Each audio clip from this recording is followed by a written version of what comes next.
초콜릿은 달콤해 달콤해 달콤해 오렌지는 상큼해 상큼해 상큼해. Pagod na pagod si Ryan sa paglilibot sa mall. Kaya naman na makapasok sila sa silid na pansamantalang tinutuluyan nila ni Tyrone ngayong gabi, agad siyang humiga sa kama kahit hindi pa siya nakakapagbihis. Si Tyrone naman ay may kausap sa cellphone at ayaw niya itong istorbohin dahil mukhang importante ang pinag-uusapan ng mga ito. Ryan's eyes dropped close a little later.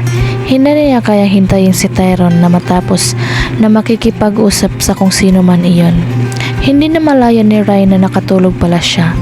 Namalaya na lang niya na nagising siya dahil masoyong paghaplos sa pisngi niya. Nagmulat siya ng mata at nagtama ang tingin na ni Tyrone. His butterscotch eyes stared straight at her, knocking out the air on her lungs. His eyes were breathtaking, just like its owner. Hey, paanas nitong sabi. It's okay, matulog ka na, alam kong napagod ka. Pilit niyang iminulot ang mga antok na antok pa. Sorry, she yawned. Mukhang hindi matutuloy kung ano man ang pinaplano mo ngayong gabi. Mahina itong napatawa sa sinabi niya.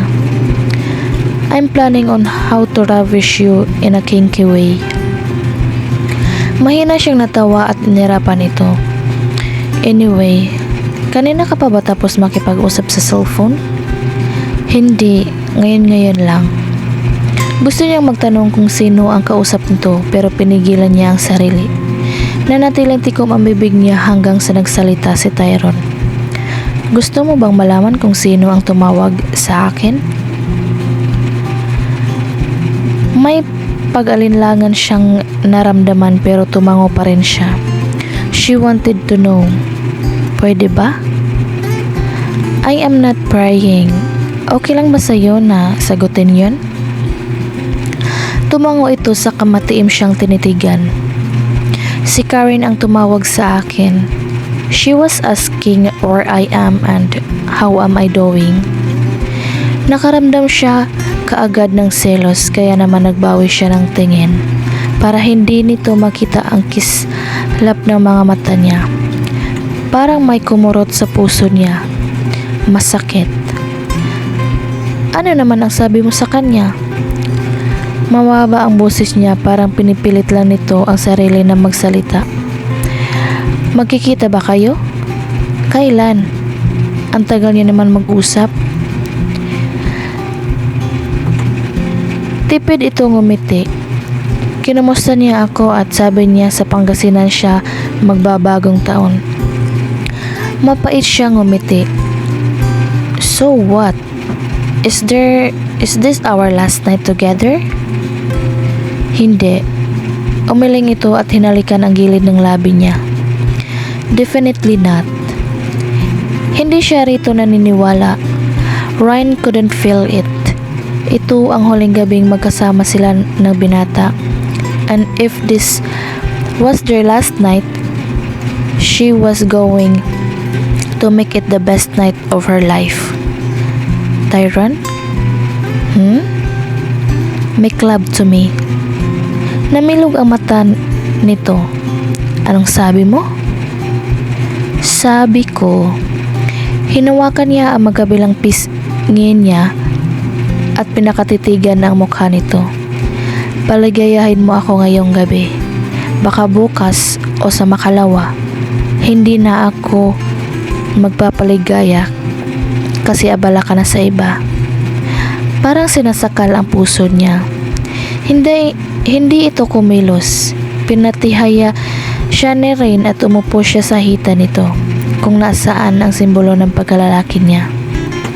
Tyrone groaned when she started rubbing her covered mouth against her crotch. Gusto mo yun?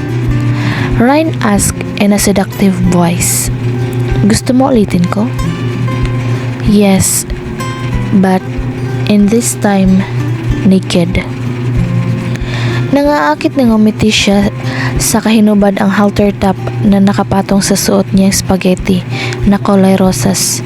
Itinapon niya ang halter top sa sahig at sinunod naman hinubad ay ang suot nitong spaghetti. Tyron gulped when he saw her breast hiding inside her bra.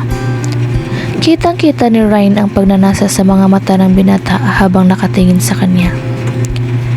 That's it, Tyron. Look at me.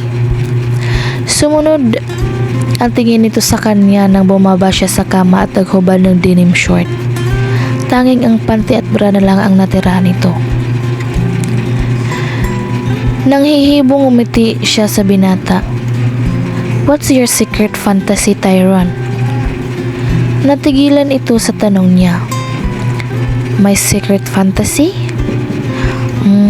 Well, hinawakan siya nito sa braso at igineya siya pahiga sa kama at kinubabawan siya. I sometimes fantasize a woman touching her own and pleasuring herself with her fingers. As I watch her, amusement dance on her beautiful Argentine eyes. That's your fantasy? That's my erotic fantasy. He smirked devilishly. Want to know my kinky erotic fantasy? Mahina siyang natawa. What? Ipinasok nito ang kamay sa loob ng panty niya sa kahinawakan ngayon. Ang basa niyang pagkababae. I want to lick this. Pinaglandas nito ang isang daliri sa hiyas niya dahilan para mapadaing siya with rum. Natigilan siya at napamulagat. You'll put rum on my vagina? Hindi makapaniwalang tanong niya sabay tanggal ng kamay nito sa loob ng panty niya. No way! Ano ako? Chaser ng alak? You could say that. He said with a shrug. Iyon ang pantasya ko.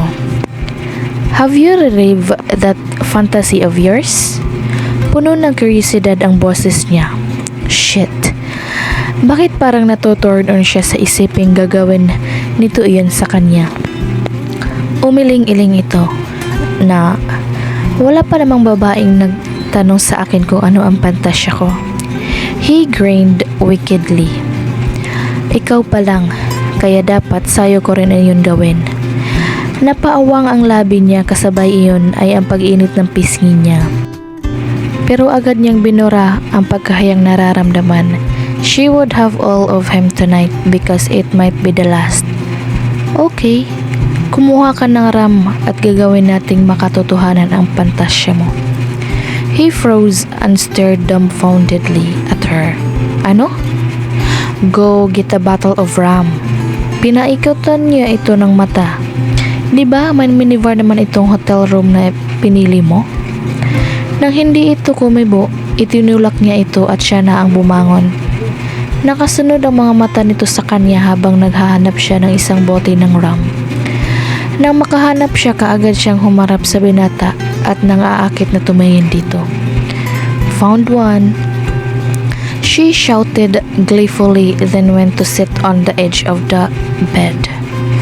Tyron just stared at her stunned. Umirap siya sa hangin at hinubad ang lahat ng natitirang saplot.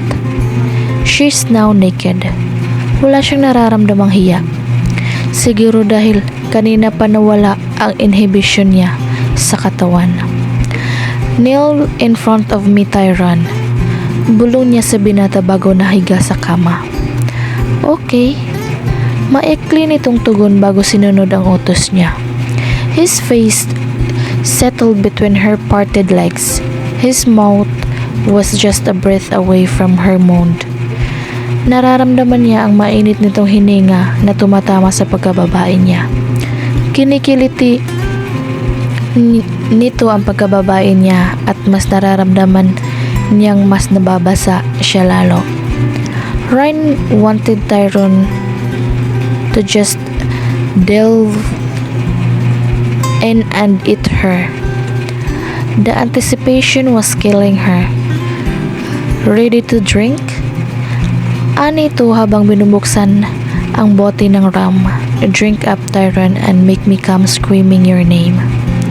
My pleasure, he replied. Mas binuka pa lalo ni Ryan ang hita niya, kasabay na yon ay ang paghalik nito sa pagkababae niya. When Tyron's tongue touched her clit, it felt so good.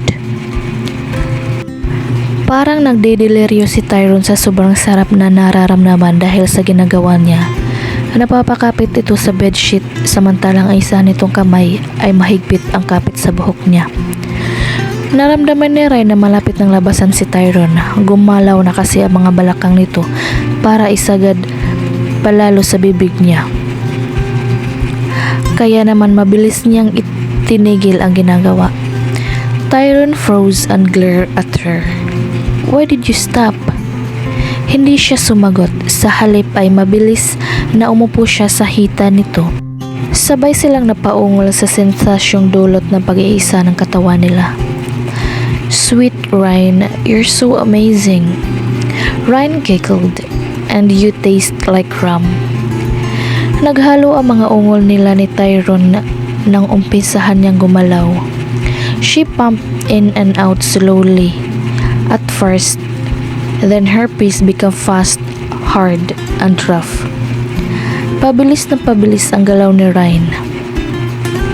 Hinawakan ito ang magkabilang baywang niya at iginaya siya na bilisan ang bawat paglabas-pasok. Napuno ng malakas na daing at ungol ang silid na kinaroroonan nila. And then when she came, Tyron came after her. Lupaypay ang katawan niya nang bumagsak sa katawan ni Tyron. Napuno ng katahimikan ang buong silid at tanging naririnig lang ay mabilis nilang paghinga. It was like this for a minute until Tyron broke the silence. "Ryan?" Pukaw nito sa kanya. Mamaya na ang second round, Tyron. Pagod na pagod pa ako. Kaagad na nag-init ang pisngi niya. Buisit. Hindi talaga siya nag-iisip bago magsalita. She heard him chuckle. "So, may second round pa?" Ipinikit niya ang mga mata dahil nakaramdam siya ng antok. "Yeah." "Saan naman natin gagawin ang second round?" "Gusto ko sa banyo, pero mamaya na." She yawned. "Matutulog muna ako." Pagkasabi na yon ay tuluyan na siyang nakain ng antok.